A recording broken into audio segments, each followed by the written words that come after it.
ఈరోజు మనం చదువుకోబోయే పాఠం పేరు హిందీ దివస్। ముందుగా మనం పాఠం చదువుకుందాం। सरिता और रोज़ी दोनों सहेलियां हैं, रास्ते में मिलती हैं, बातचीत करती हुई चलती हैं। रोज़ी: क्या बात है सरिता, तुम आज बड़ी खुश हो, कहाँ से आ रही हो? सरिता: अपने विद्यालय से, कल एक विशेष कार्यक्रम है, उसी की तैयारी चल रही है। रोज़ी: अच्छा, तो तुम्हारे स्कूल में भी हिंदी दिवस मनाया जा रहा है? सरिता: हाँ, कल 14 सितंबर है ना, इसीलिए तो मैं तुम्हें बुला रही थी, मुझे भी गीत सिखा दो ना। रोज़ी: ठीक है, मैं तुम्हें सुनाती हूँ, ध्यान से सुनो और सीख लो। हिंदी सीखो, हिंदी बोलो, हिंदी को अपनाओ, आओ सब मिलकर गाओ, हिंदी दिवस मनाओ। सरिता: हिंदी दिवस 14 सितंबर को ही क्यों मनाते हैं? रोज़ी: हमारे अध्यापक ने बताया था कि 14 सितंबर 1949 को संविधान में हिंदी राजभाषा के रूप में अपनाई गई।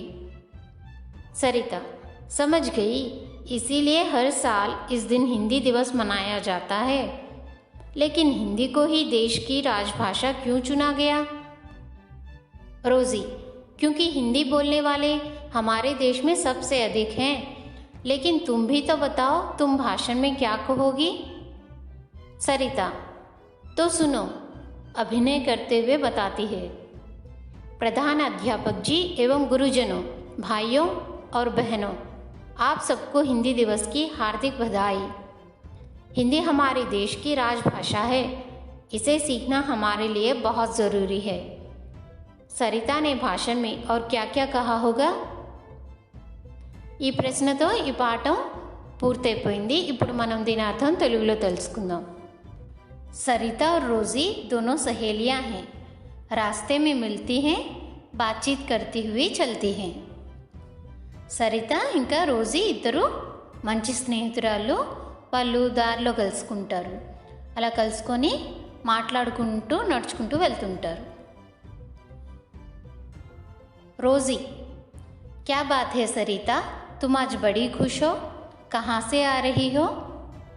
रोज़ी అంటుంది, क्या बात है సరిత అంటే ఏంటి విషయం సరిత, ఈరోజు నువ్వు చాలా సంతోషంగా ఉన్నావు, ఎక్కడి నుంచి వస్తున్నావు అని అడిగింది రోజీ। सरिता: अपने विद्यालय से, कल एक विशेष कार्यक्रम है, उसी की तैयारी चल रही है। అప్పుడు సరిత అంది, నేను మా పాఠశాల నుంచి వస్తున్నాను, రేపు ఒక విశేషమైన కార్యక్రమం, స్పెషల్ ప్రోగ్రాం ఉంది, దాని గురించే ప్రిపరేషన్స్ జరుగుతున్నాయి అని చెప్పింది। తర్వాత రోజీ: अच्छा, तो तुम्हारे स्कूल में भी हिंदी दिवस मनाया जा रहा है? అప్పుడు రోజీ అంది, మంచిది, అయితే మీ స్కూల్లో కూడా హిందీ దినోత్సవాన్ని జరుపుకుంటున్నారన్నమాట। सरिता: हाँ, कल 14 सितंबर है ना, इसीलिए तो मैं तुम्हें बुला रही थी, मुझे भी गीत सिखा दो ना। దానికి సరిత అంది, అవును, రేపు 14 సెప్టెంబర్ కదా, అందుగురించే నేను నిన్ను పిలుస్తుండాలి, నాకు కూడా పాట నేర్పించవా అంటూ రోజీని అడిగింది। అప్పుడు రోజీ: ठीक है, मैं तुम्हें सुनाती हूँ, ध्यान से सुनो और सीख लो। అలాగే, నేను నీకు పాటను వినిపిస్తాను, జాగ్రత్తగా విని నేర్చుకో అంది రోజీ। हिंदी सीखो, हिंदी बोलो, हिंदी को अपनाओ, आओ सब मिलकर गाओ, हिंदी दिवस मनाओ। హిందీ సీఖో అంటే హిందీని నేర్చుకోండి, హిందీ బోలో అంటే హిందీ మాట్లాడండి, హిందీకో అప్నావో అంటే హిందీని అలవర్చుకోండి, आवो सब मिलकर गाओ, हिंदी दिवस मनाओ అంటే రండి అందరూ కలిసి పాడండి, హిందీ దినోత్సవాన్ని జరుపుకోండి అని అంటూ సరితకి రోజీ పాట నేర్పించింది. తర్వాత సరిత అడుగుతుంది, హిందీ దివస్ 14 సితంబర్ को ही क्यों मनाते हैं? హిందీ దినోత్సవాన్ని 14 సెప్టెంబర్ని ఎందుకు జరుపుకుంటాము? रोज़ी, हमारे अध्यापक ने बताया था कि 14 सितंबर 1949 को संविधान में हिंदी राजभाषा के रूप में अपनाई गई. మా టీచర్ చెప్పారు 14 సెప్టెంబరు 1949న హిందీ భాషను మన దేశపు రాజభాష క్రింద రాజ్యాంగంలో చేర్చారని చెప్పారు. సంవిధాన్ అంటే రాజ్యాంగం, కాన్స్టిట్యూషన్. రాజ్యాంగంలోని ఆర్టికల్ 343 343 ద్వారా హిందీని రాజభాష కింద స్వీకరించారు. 1949 సెప్టెంబరు 14న మన రాజ్యాంగంలో హిందీని రాజభాష కింద చేర్చబడింది. రాజ్భాష అంటే అఫీషియల్ లాంగ్వేజ్, అంటే గవర్నమెంట్ యొక్క అన్ని యాక్టివిటీస్, ప్రభుత్వం యొక్క అన్ని కార్యకలాపాలు ఈ భాష ద్వారానే జరుగుతాయి. మన దేశంలో 2 అఫీషియల్ లాంగ్వేజెస్ ఉన్నాయి, ఇంగ్లీషు ఇంకా హిందీ. హిందీని మన దేశ రాజభాషను చేయడం ద్వారా కేంద్ర ప్రభుత్వం యొక్క అన్ని పనులకి ఇంగ్లీష్తో పాటుగా హిందీలో కూడా మాధ్యమంగా వాడతారు. హిందీని కూడా మాధ్యమంగా వాడతారు. 14 సెప్టెంబర్ 1949న హిందీని దేశ రాజభాషగా చేశారు. కాబట్టి ప్రతి సంవత్సరం 14 సెప్టెంబర్న హిందీ దినోత్సవాన్ని జరుపుకుంటాం. అలాగే ప్రతి సంవత్సరం 10 జనవరిన ఇంటర్నేషనల్ హిందీ డేని జరుపుకుంటాం. తర్వాత సరిత అంది, समझ गई, इसीलिए हर साल इस दिन हिंदी दिवस मनाया जाता है, लेकिन हिंदी को ही देश की राजभाषा क्यों चुना गया? ఓ, అర్థమైంది, అందుకనే ప్రతి సంవత్సరం ఈ రోజున హిందీ దినోత్సవం జరపబడుతుంది.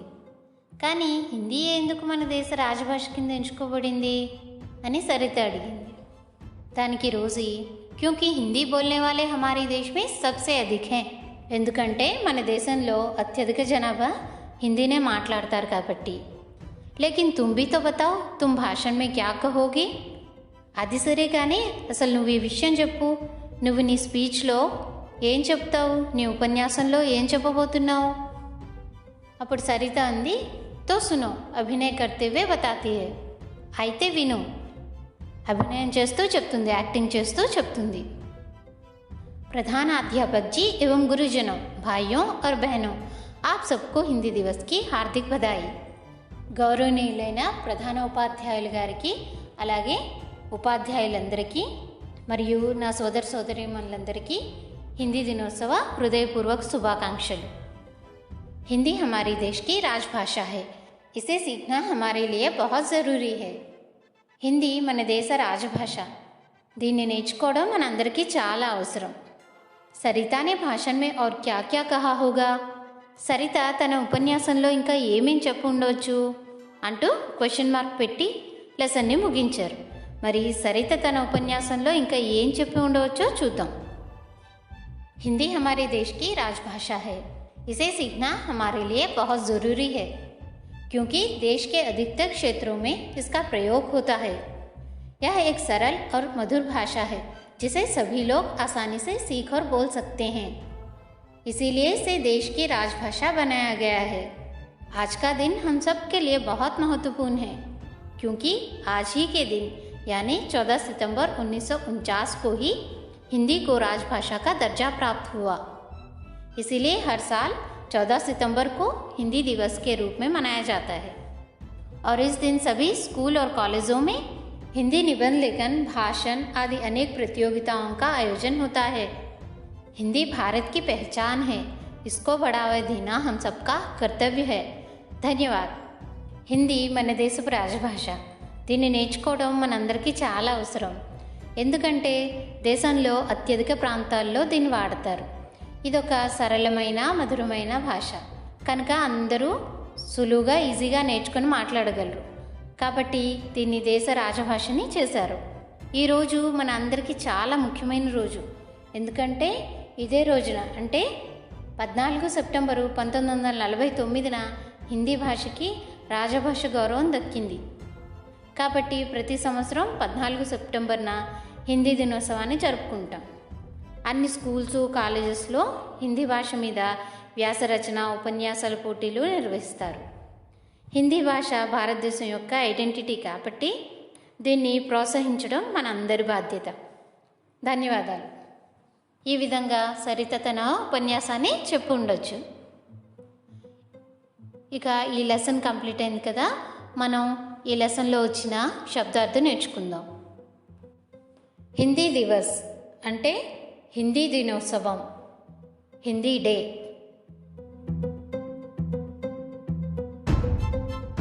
సహేలియా అంటే స్నేహితురాళ్ళు, ఫ్రెండ్స్.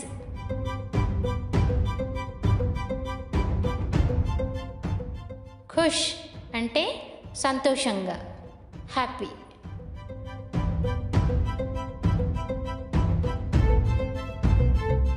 విద్యాలయ అంటే విద్యాలయం లేదా పాఠశాల, స్కూల్. విశేష్ అంటే ప్రత్యేకమైన, స్పెషల్.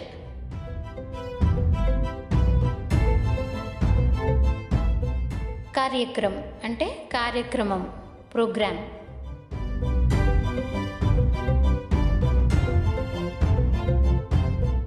తయారీ అంటే తయారీ, ప్రిపరేషన్.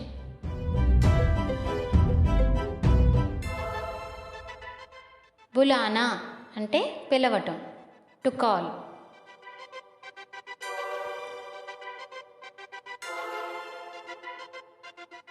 సునో అంటే విను, వినటం, లిజన్.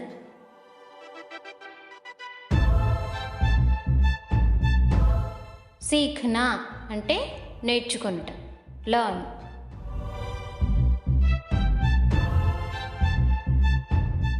బోల్నా అంటే మాట్లాడుట, స్పీక్.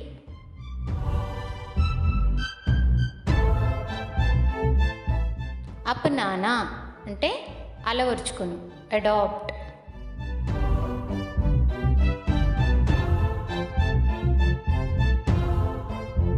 మనానా అంటే జరుపుకొనుట, సెలబ్రేటింగ్. అధ్యాపక్ అంటే ఉపాధ్యాయులు, టీచర్.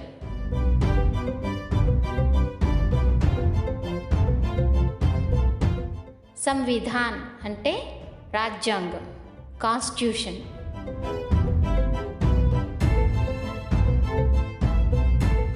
రాజ్భాష అంటే అధికారిక భాష, అఫీషియల్ లాంగ్వేజ్. చునునా అంటే ఎంచుకొను, టు చూజ్.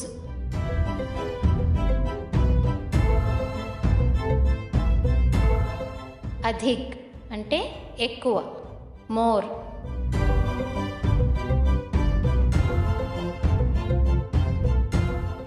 భాషణ్ అంటే ఉపన్యాసం, స్పీచ్.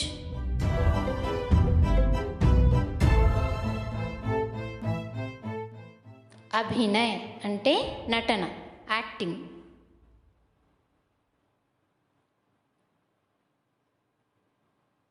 ప్రధానాధ్యాపక్ అంటే ప్రధానోపాధ్యాయుడు, హెడ్ మాస్టర్.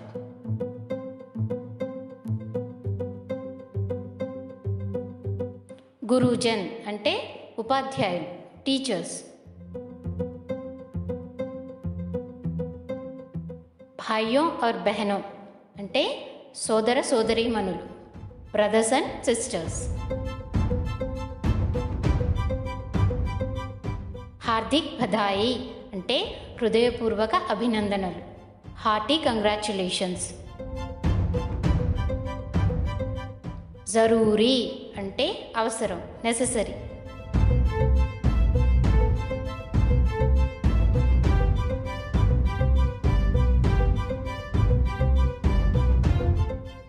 ఇంతటితో మన లెసన్ కంప్లీట్ అయిపోయింది.